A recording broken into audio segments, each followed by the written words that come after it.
So I invite us first to just take a pausing breath to move from the settling in that we've all done from our 22 different universes and really give yourself a chance to land in your space, land in this space with us together.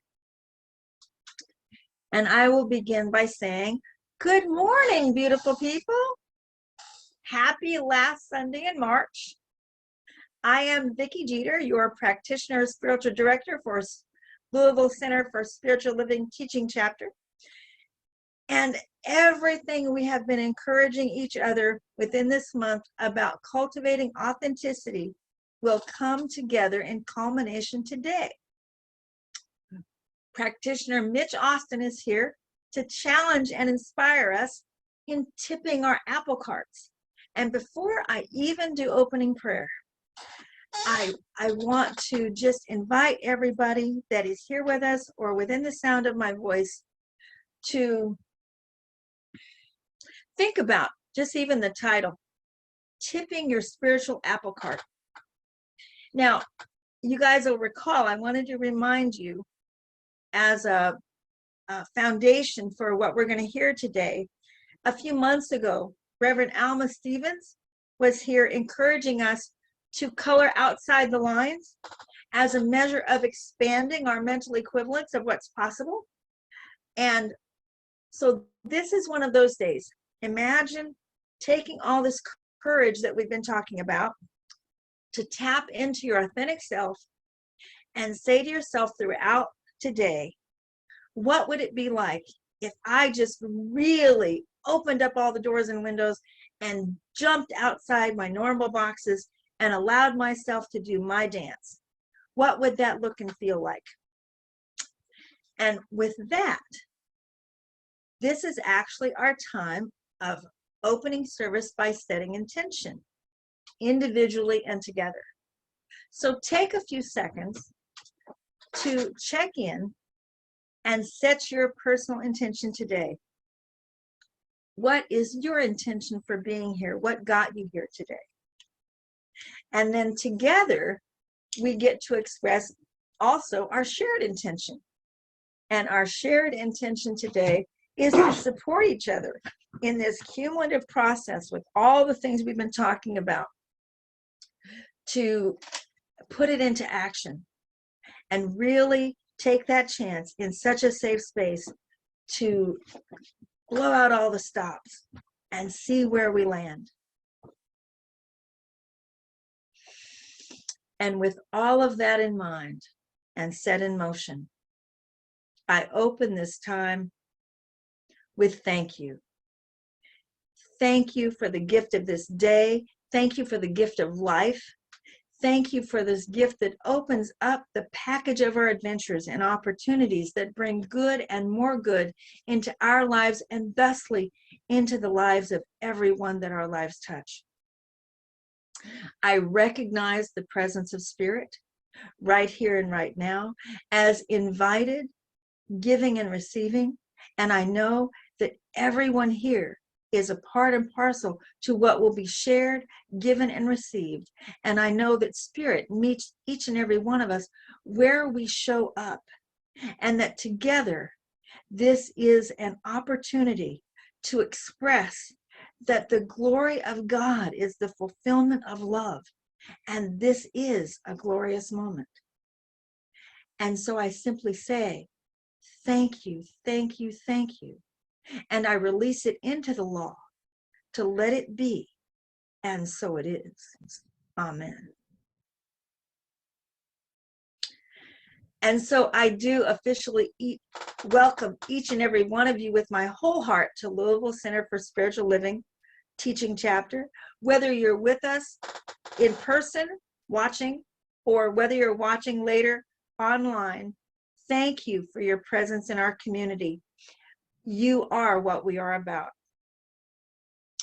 Each morning, we start the day by greeting God and the angels and LCSL as a community. And Vernon and I set up and light the God candle. And hopefully that light is one of the first things you see each time you come to join us on Zoom, knowing that that light is always shining for you in our consciousness and supporting you in who you are and where you're going in your life.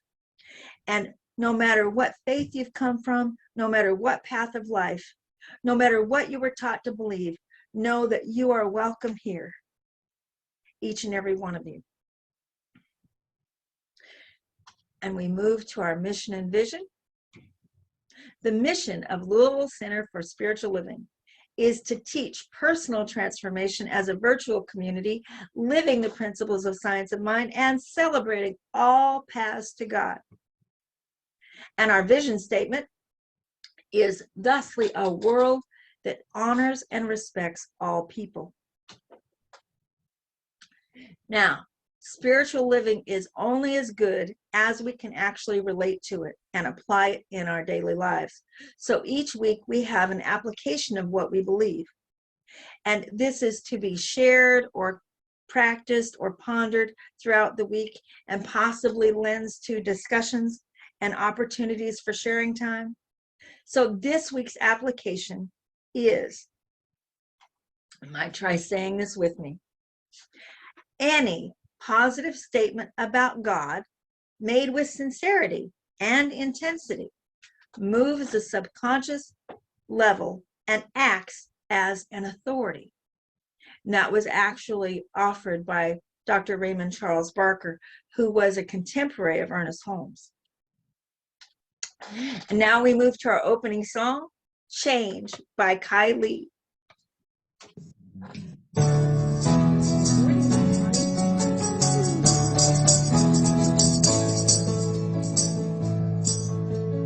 I love the springtime, it brings me hope. Everything's blooming with light.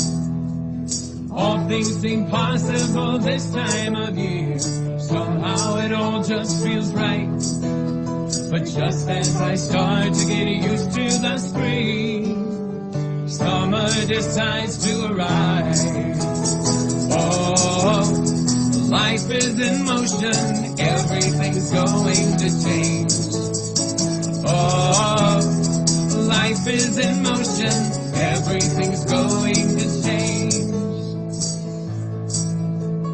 I love the summer, it brings me love. Everything's fully alive. All things seem happier this time of year. Somehow it all just feels right. But just as I start to get used to the summer, autumn decides to arrive. Oh, life is in motion, everything's going to change. Oh, life is in motion, everything's going to change. I love the autumn, it brings me joy. Everything's colored with light. All things seem easier this time of year. Somehow it all just feels right. But just as I start to get used to the autumn, winter decides to arrive. Oh, life is in motion, everything's going to change. Oh, life is in motion, everything's going to change. I love the winter, it brings me peace. Everything's resting inside. All things seem clearer this time of year. Somehow it all just feels right. But just as I start to get used to the winter,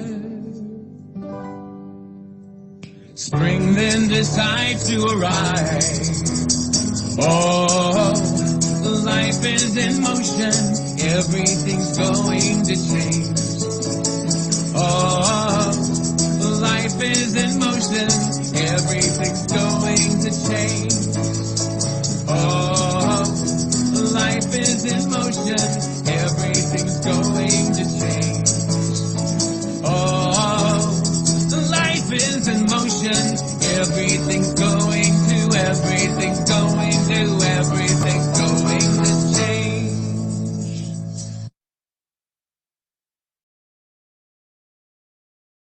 Good morning, everyone. I'm Tammy Ellis, and I am grateful to be the prayer practitioner of the week. And I am available for prayer if you would like. You can stay after the sharing, after our closing of the service, and I'd be happy to provide prayer for anyone who would choose. And for today, the reading chosen is by our wonderful Reverend Dr. Michael Gott.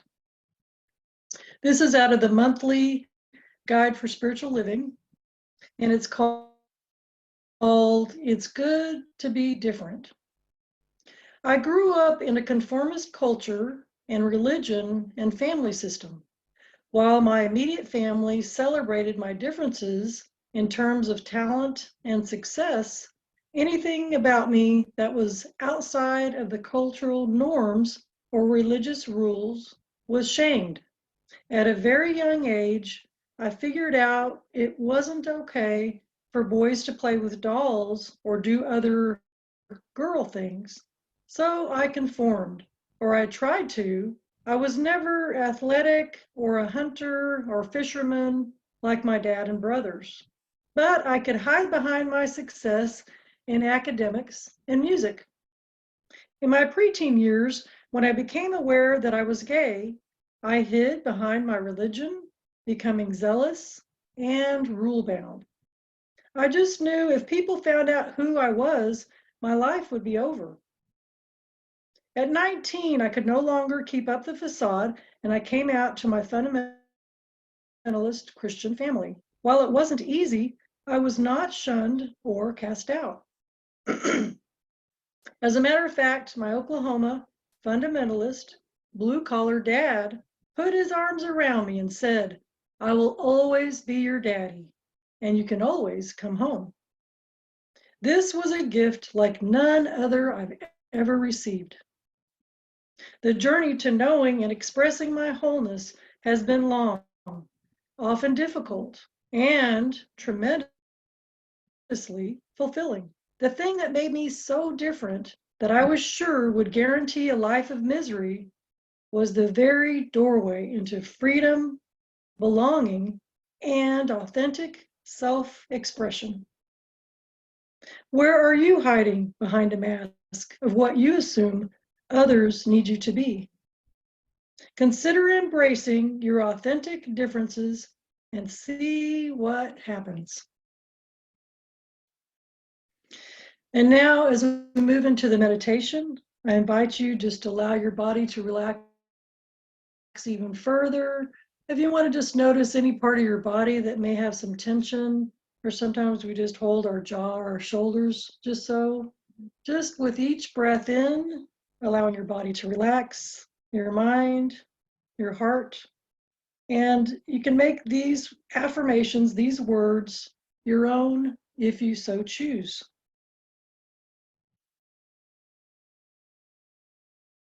I celebrate my uniqueness.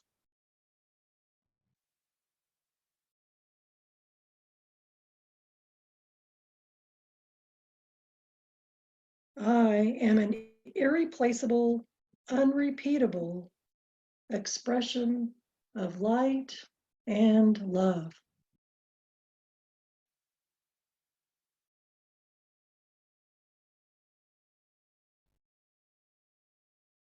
I am enough.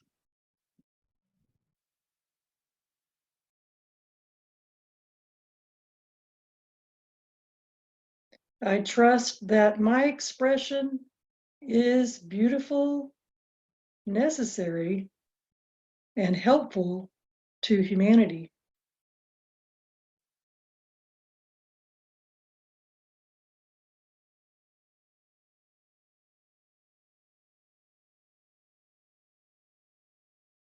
I am willing to bring my gifts fully into the moment and let Spirit use them for good.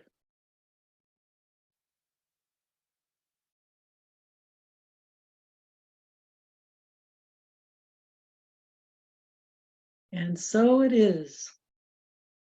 Okay, so as we've known, Our theme for the year is Living Out Loud. Our theme for March has been Cultivating Authenticity. And today's presentation is Tipping Your Spiritual Apple Carts with practitioner Mitch Austin. And now it is my privilege and my pleasure to introduce Mitch. And I want to start by saying that actually my first connection to Mitch happened before we got Reverend Rick to come and take over as our senior minister for the year of 2022. When we did not yet know what Spirit's plans were, we got the inspiration to connect with some up-and-coming ministers, and there was a group of 3 or 4 of them, and among those 4 was Mitch. And I knew from the first 3 minutes of our conversation, I was like, oh man, this dude is cool. And I knew, I put him on my list. I said, I don't know if he's going to become our minister, because he was all about telling me that he really already had his ministry going, but that he was available to leverage us in whatever way he could.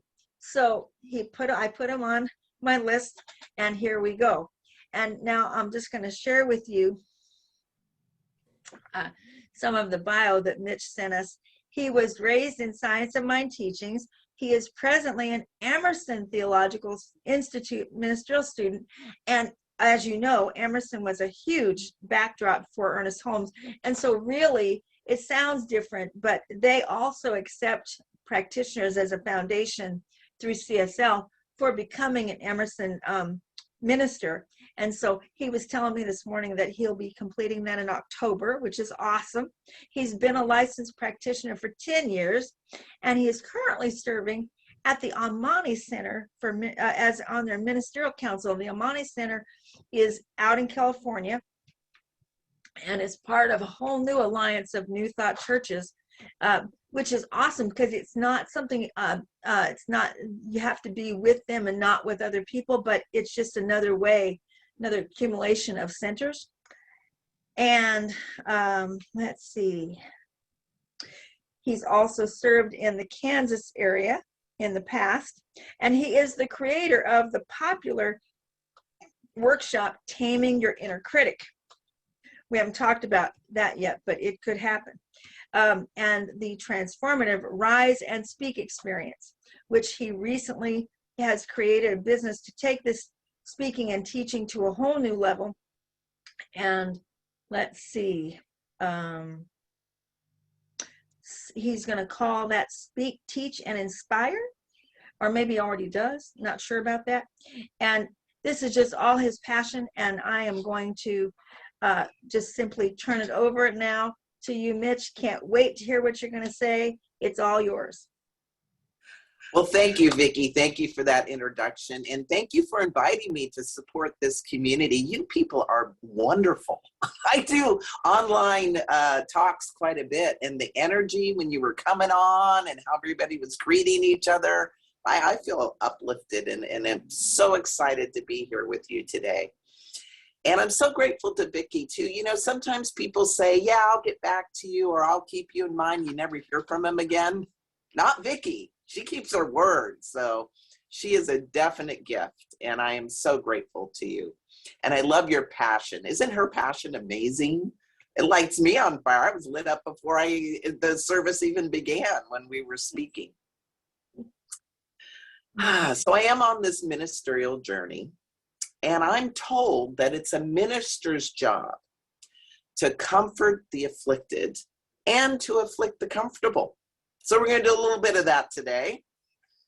And the title of my talk, as you have heard, is Tipping Your Spiritual Apple Carts. And I love how this services start off with the theme of authenticity, with that being different is good, to be brave. All of these aspects that have been cultivated so far really align quite well with my talk today. And we're going to talk about disruption and the role that it plays in our life for spiritual evolution, expansion in our faith, and some of the gifts that it has for us. Now, I remember during COVID, unfortunately, my dogs got into a big bag of chocolate. And I panicked. And of course, they didn't eat the chocolate during the day when I could have went to the regular vet. It was after hours, and I had to go to the emergency vet during COVID, which was, quite an adventure. And I had to drive them out. I'd never been to this vet. And I was very, as you can imagine, disruptive. I was worried about their health, how they would do. I sent them into the vet. The vet ran all these tests. And what I come to find out is one of my dogs had a tumor on his liver, and I didn't know that. And this disruptive event of having to take him to a different vet, because he had went to my regular vet, they never diagnosed it. We ended up finding out that he had liver cancer. So while it's not ideal, it wasn't ideal to go find a vet, go to an emergency vet, go to a different vet. All that disruption led to his diagnosis. And so I was grateful that I could find out that he had this issue sooner than later. So there was a role here with this disruption that was guiding me to something I needed to know. And I think it's helpful for us to remember that disruption doesn't really come to harm us, right? Because God and Spirit is in everything. It comes to heal us. And sometimes in ways that we didn't even know we needed. And in this case, for my dogs. So today we're going to talk about disruption, what it is, why and how it shows up, some of the things we can do spiritually to support us during disruptive moments in our life, and some of the gifts that come as a result of disruption. Deepak Chopra says, every great change is preceded by chaos. And disruption can be very chaotic in our lives. So what is disruption? It's an event or condition intended to move us from complacency to action. Particularly complacency around things that we may not want to look at, deal with, or tip our own apple carts around. Because we tend to be creatures of comfort. Anyone consciously signing up for disruption? Anybody? No takers. Huh? Me neither.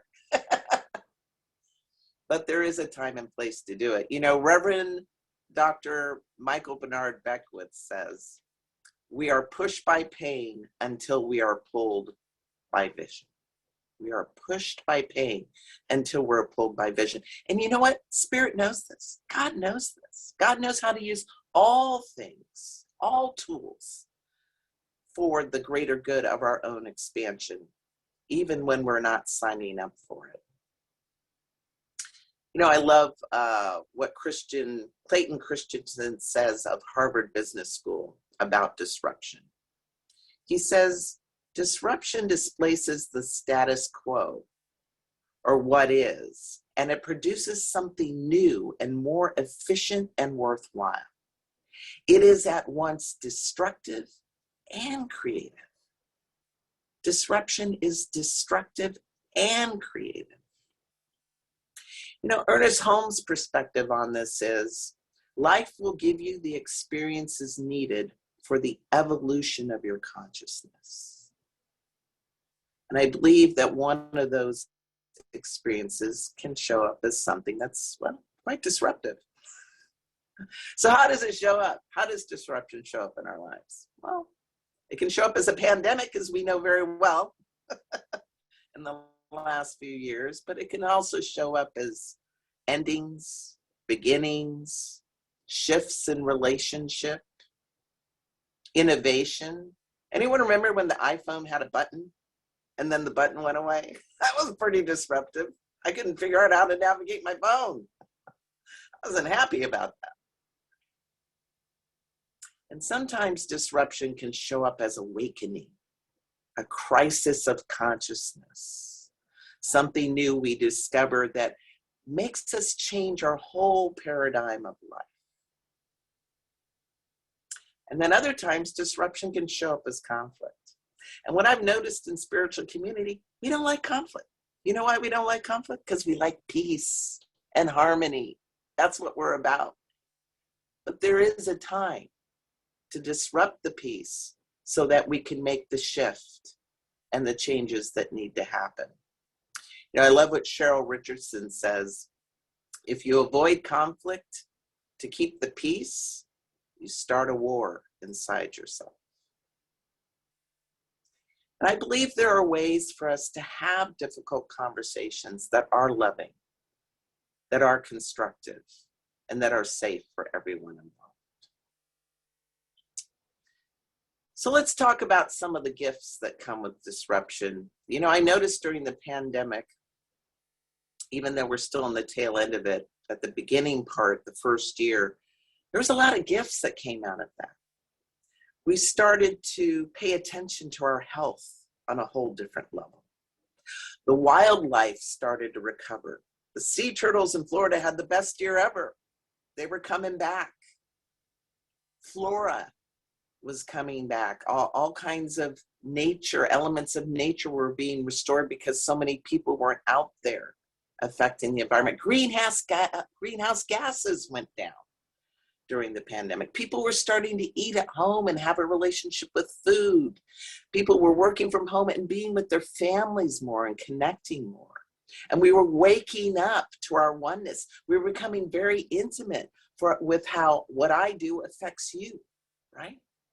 I remember being in the grocery store before the pandemic. When I go to the grocery store, people never looked at each other. They just fly right by you, grab stuff, right? Cut you off to get in, you know, to the line just before you. But during the pandemic, people seemed to slow down. People saw each other, in part because they wanted to stay 6 feet away, let's be honest. But there seemed to be a kinship that came out of this crisis that I noticed, and I began to revere this sense of caring. Even my own job, we were all working from home, but if you were sick, we would send care packages. People would arrive and send care packages to your door. That never happened before. All these wonderful and amazing things that came out of this disruptive process. And yes, there was a lot of destruction. I don't want to minimize that. And there was a lot of loss.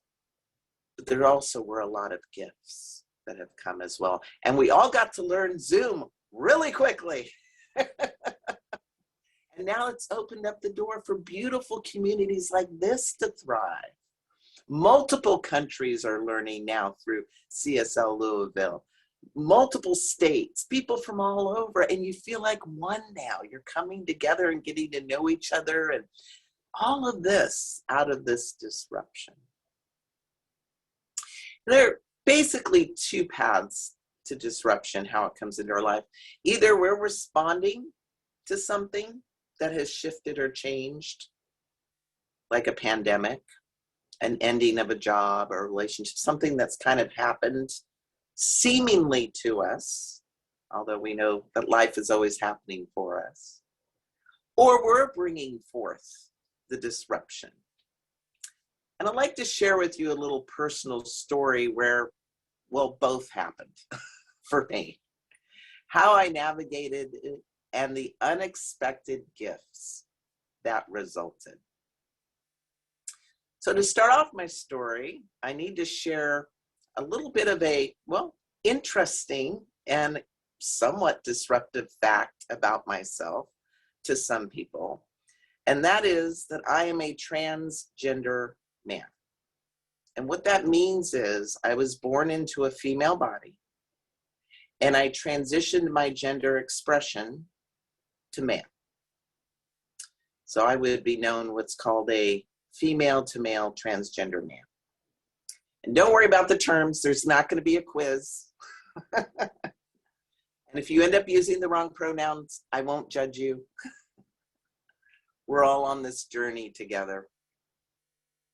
So my story starts, I was born the first snow in Wisconsin, Madison, Wisconsin in 1966 as Michelle. And I knew at a very early age that something was off. You know, a lot of people ask, when did you know? Well, I can remember going 4 years old and asking my mom why I wasn't born a boy. Like, seems to be a problem here. You know, I liked all the boy stuff, none of the girl stuff. And I might as well have asked, why is the sky blue? It wasn't a question to be asked or something to even be discussed. And so I went about my journey trying to make life work, even though the inside and the way I had to move through the world wasn't a match. So I was a tomboy, and then I got into adulthood and I figured out I liked women, so I must be a lesbian, but I wasn't. I didn't identify with my body or how I needed to show up. But I kept stuffing those parts down. I kept trying to make it work until it didn't. And it took a major disruptive event for me to really face this part of myself. It took a broken heart. I fell in love with a woman from Canada, went 2,500 miles into Canada to see her, and we started this long distance relationship. And I was in love. You know, rose-colored glasses, everything she does is perfect love. Anybody know that love? Until one day I got a Dear John letter. She broke up with me. Yeah, it was hard. I actually got it via email. And in the email, she said something that rocked me to my core. She said, I would marry you in a heartbeat if you were a man. And that shook me in a place that I knew I couldn't ignore anymore. And yeah, I was devastated from the broken heart, but what she said really woke up my consciousness in a different way again. I knew that I wasn't being seen. I was never going to be seen until I dealt with this. And so I went on a journey of exploration. And on this journey, what I discovered is I couldn't hide anymore. I couldn't pretend to be something I wasn't. When people were seeing the female form and using my female name, I didn't identify with any of it. And I needed to make a change. But it felt like a mountain too high. How do you do that? You know, in 2011, there wasn't nearly as much information as there is today. Fortunately, I was in spiritual community. I was learning that there's a power for good and you can use it. And I began to learn about affirmative prayer and leaning into my spiritual community and trusting a journey with a power and a presence that loves me just the way I am. And that it could support me on this journey. And so I began taking the next steps that I could, cutting my hair, asking people to call me Mitch. I remember in church, I kept thinking, what should I do? How do I tell people that I'm doing this? Like, do you put it in the church bulletin? There's no handbook. What do you do? How do you tell people? And what kept coming to me through my intuition is just turn it over to Spirit. Let God handle this. So I did. I didn't say anything. And at the time I was taking this class and my hair was short and people were seeing changes and calling me Mitch, but there was really no discussion about what was going on till the last day in class. The last day in class, the teacher knew what was going on with me. So she decided to use a male pronoun in reference to me, and the whole class stopped and looked right at me and went, oh. And then we started sharing at the last day of class. You always share and you talk about your experience and gratitude for everyone in the class. The first woman went, I'm so glad to hear your transition in your gender. I was thinking that you were attractive and I was wondering if I was a lesbian. She just thought it was so fun. Then a gay man confessed he had a crush on me, and it kept going.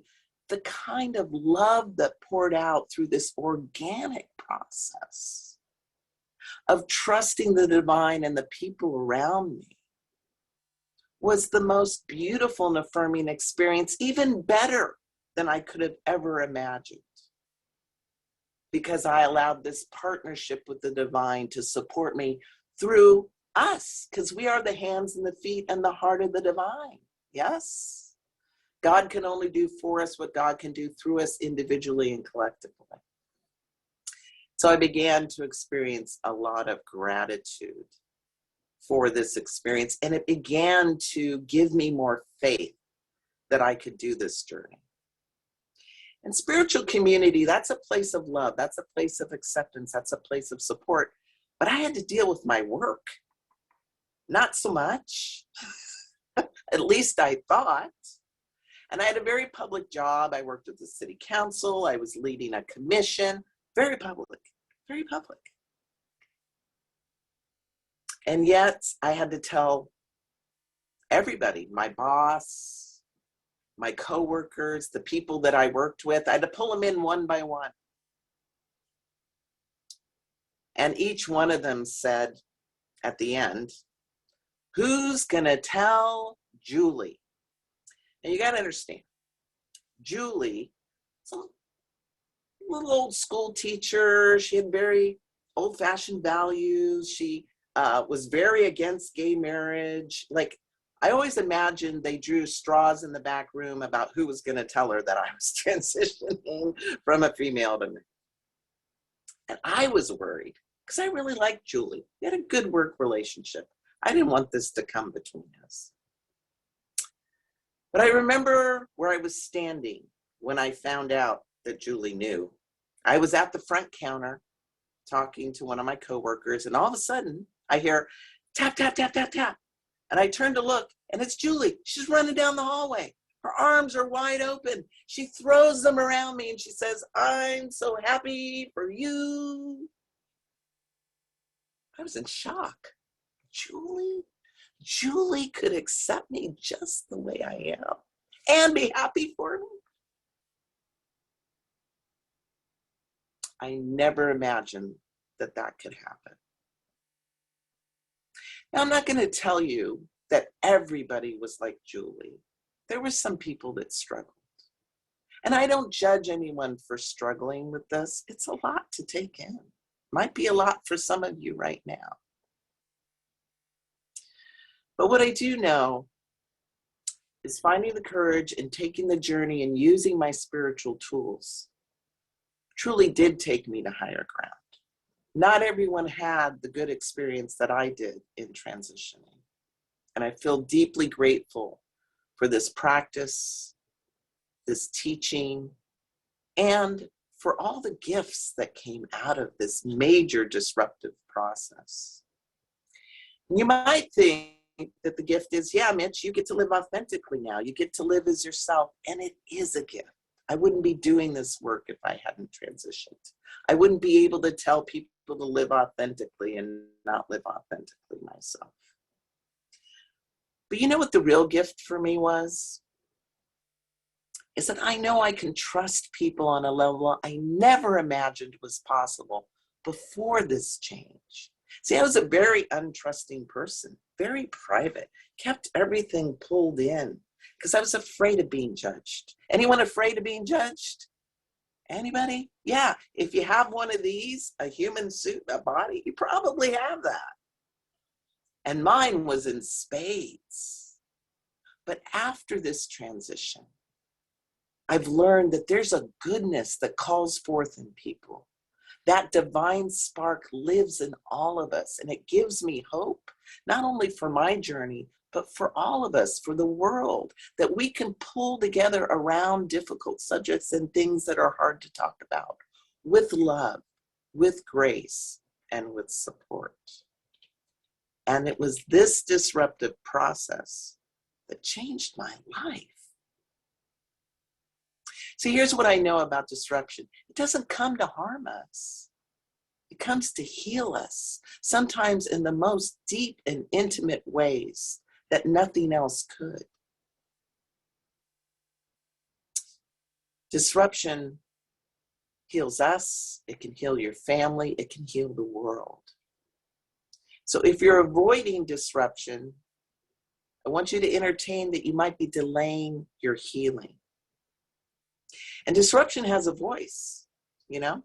It starts to speak whispers, and then it gets a little louder, you know, that thing that really needs to happen, how spirit turns the volume up on things we don't want to look at or deal with. Anyone know that volume button?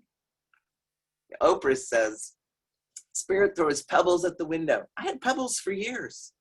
And then when you don't listen, you get a brick. But you don't need to wait for the brick. We can lean into these difficult changes that we know need to happen to bring us to higher ground. So I'm going to invite you right now to think about what disruption, maybe you're going through a disruption right now in your own life experience. Maybe it's a health challenge. Maybe it's a relationship separation or divorce. Maybe it's something new that's come into your life. Your adult children maybe have come back to live with you. I've had that experience. It can be very disruptive. But I'm going to invite you, whatever it is for you, to look for the gift. Look for the gift and lean in with your spiritual practices, with prayer, contemplation. Trust that there's a presence, a powerful good that's working with you, through you, and on your behalf, in rooms that you can't even enter, supporting you with this change, with this challenge, with whatever disruption you're experiencing. And lean into gratitude for any good that shows up.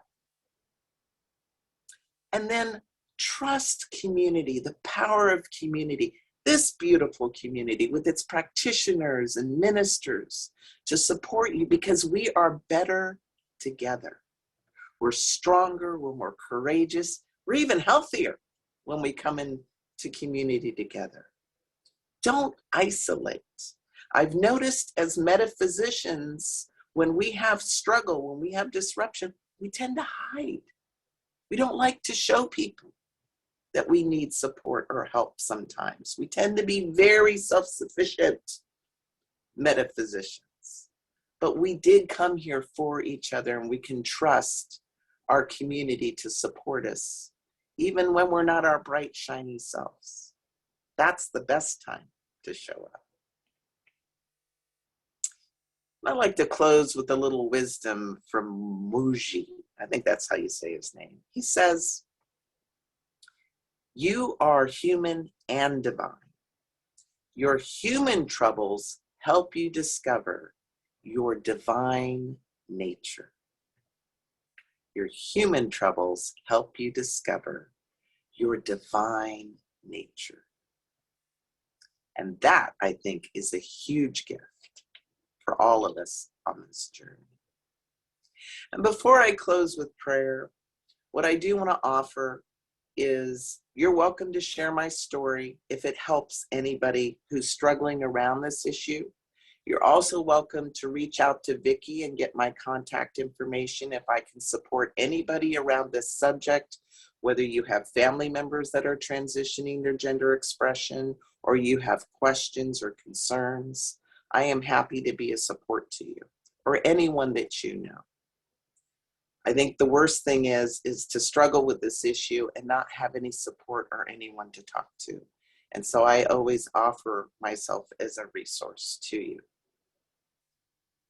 So let's take this message into prayer. I'm going to invite everyone to take a deep breath in and just let it out. Another deep cleansing breath in and just letting go of anything that's come before. Allowing yourself to go within and become present to this time and space. As we turn our consciousness to the high truth that there's only one life, one presence, one power, one wisdom, expressing as many in all of its different forms. There's not just one flower in the field, there's all kinds. And there's not just one kind of human, there's all kinds. And we're all being called to express our divinity as unique as our thumbprint. And we can trust this calling of our spirit to be who we are exactly as we are and supported fully for who and how we show up. For we are the peace of the Most High Spirit, the Most High Love, the Most High Perfection. And we can trust this part of our divinity, and we can show it to the world where it is supported by spirit, by God, by good, in and as and through all things, all places, and all spaces. I know that we can let go, we can let good, and we can let God. And I simply release this treatment into the divine, knowing that it is so. And together we say, and so it is. Thank you. Namaste.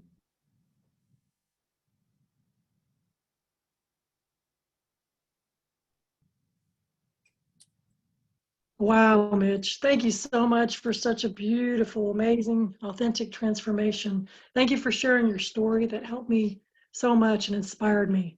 I'm going to remember about those pebbles and the gifts that come. All right, so today we're going to move into our prosperity affirmation. I have the courage and abundance to see abundance everywhere. My financial prosperity is blessed.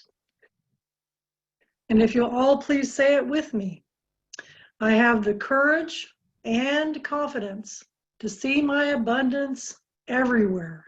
My financial prosperity is blessed.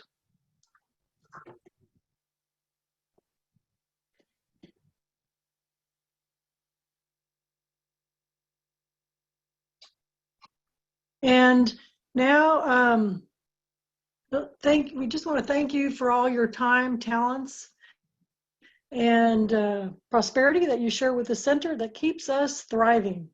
And so you're going to see in the chat the snail mail possibilities of giving, as well as the online giving. And I pass the blessing of prosperity to Vicki. And I take up this circle of prosperity and I sweep it into our sacred basket to be blessed, knowing that it is blessed tenfold and thusly flows out of this basket into our larger world, into our larger community, and circling back into all of your lives. There is such a phenomenal gracious energy moving, and every time we participate in this, every time we come together, every time we name our prosperity, every time we put these affirmations into actual action, it becomes self-evident. Blessings, blessings, blessings be, and thank God for this center being a work of the divine. We trust it, we use it, and we simply let it be. And so it is.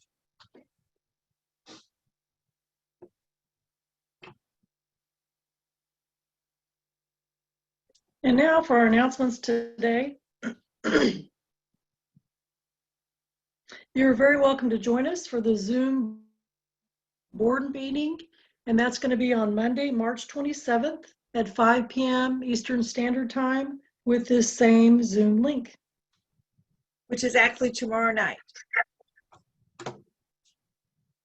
Already the last week of March, wow. And we're having our class, Beyond Limits, Practical Spirituality for Dynamic Living. Vicki and Katrina are teaching this class. And so I'm a part of this, and I'm very much enjoying it already, having one class already. So if you want to join, you can, if you want to join, then if you'll please join by tomorrow. March 27th is the last week to join if you haven't already. And you can contact Vicki if you would like to. And you can see the dates here of our classes.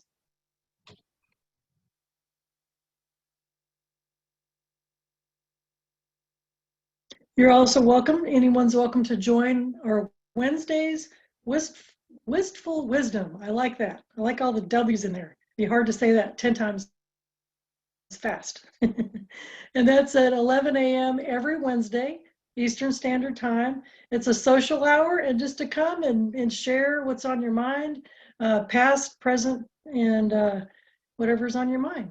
So please join us.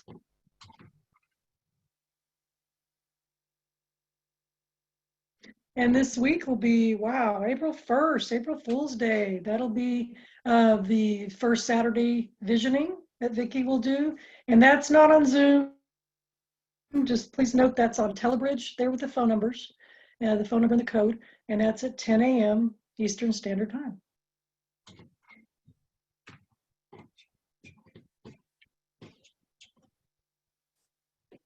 I am grateful to announce that Vicki, our wonderful spiritual director, prayer practitioner, will be talking about the power of vulnerability. And Vicki, would you like to say something more? I would very much, Tammy. Thank you so much. So we are moving into a whole new week, and we are also moving into High Holy Week, because that next Sunday, the 2nd of April, is also Palm Sunday. And from Palm Sunday, we then move on the 9th of April to Easter Sunday. And that span of time from the 2nd to the 9th is a Holy Week. The 2nd of April is Palm Sunday. And we are reaching to just bring a blend of celebration to this period. And when I took into prayer what to do about Palm Sunday, it came to me that this is something we could all learn a little bit more about. Not necessarily that it has to be about your faith and all of that, but it's so good to know about how pieces of other faiths come together and what that really means. And I learned a lot when I looked it up. And so what I want to invite you all to do this week, coming into Palm Sunday, is look up Palm Sunday. Look up the symbolism of Palm Sunday. See where what it represents fits into your coming into the advent of Easter and spring and all of the blossoming and things that go on.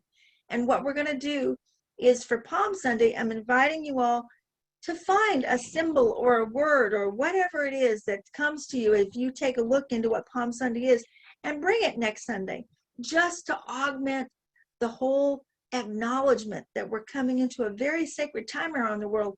Because what's true, no matter what you call it, whether you're from the Jewish faith or even in Islam, when we close our service today, we're going to go back to the True Colors song that is about the Holy Week in the East, in Islam. And it's all the same. It's all speaking to the same thing. So look up Holy Week, look up Palm Sunday, and see what you bring next week. And we will talk about that some more. And then we'll do a whole nother phase, moving from Palm Sunday into Easter Sunday.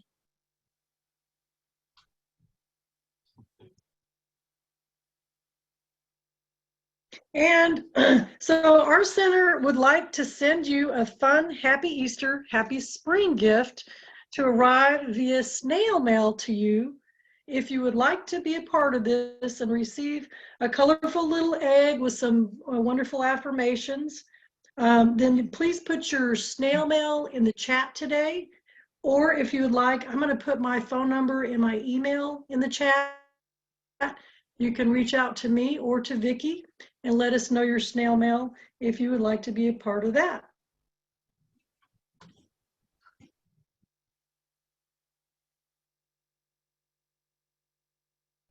And if you'll please join us after we close, after benediction and close the service.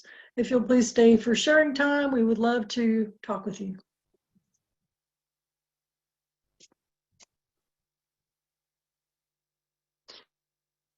And now on the count of three, if you will all say with me together, to yourselves, within yourselves, and to each other. 1, 2, 3. You are magnificent. I love the excitement with the arms opening. And now please enjoy our closing song, True Colors by One Voice Children's Choir.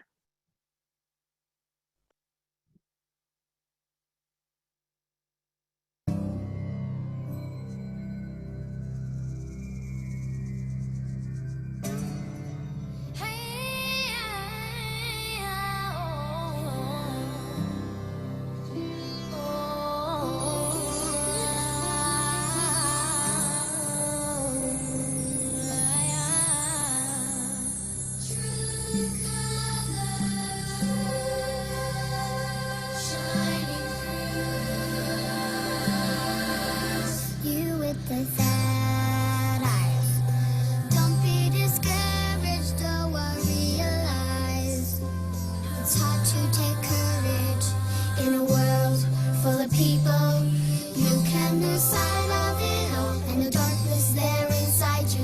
makes you feel so small. But I see your true colors shining through.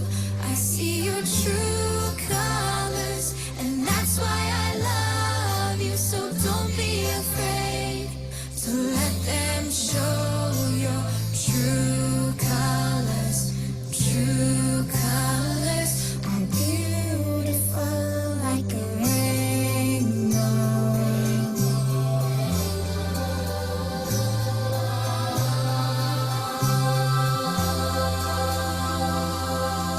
Show me a smile then.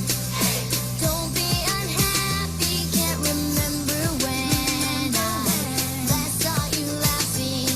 If this world makes you crazy and you've taken all you can bear, you call me up because you know I'll be there. And I see your true colors shining through.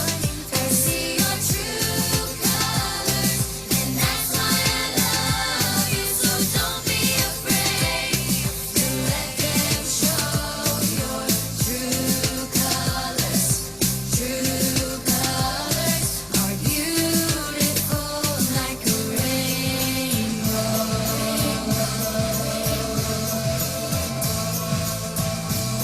Let them show your true colors. See your true colors shining through. I see your true colors, and that's why I love you. So don't be afraid to let them show. And I see your true colors shining through. I see your true colors, and that's why I love you. So don't be afraid to let them show your true colors. True colors are beautiful like a rainbow.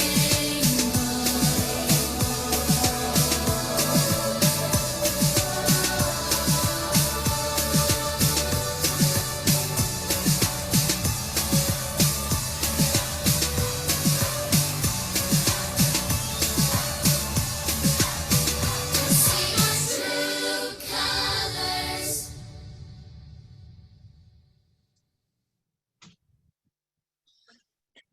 And as we come into our benediction, I just want to add a little cherry on top to the understanding of that fabulous song that wraps this all up for us. When I first introduced that song, when we first introduced that song, it is about Holy Week in Islam, but they are not actually over there. I actually thought that they were. Of all things, that is a Mormon tabernacle in Utah that they got permission to use to make that video. And if that isn't a blending of understanding and faith and sharing, it's just awesome when you stop to think about that. And on that note, I invite you to bring this to a close as a community. For the last time this month, we say the Irish blessing. May the road rise up to meet you. May the wind always be at your back. May the sun shine warm upon your face.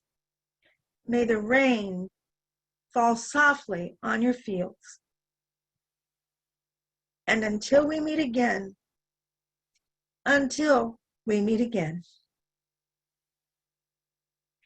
may God hold you and enfold you tight in the palms of his hands.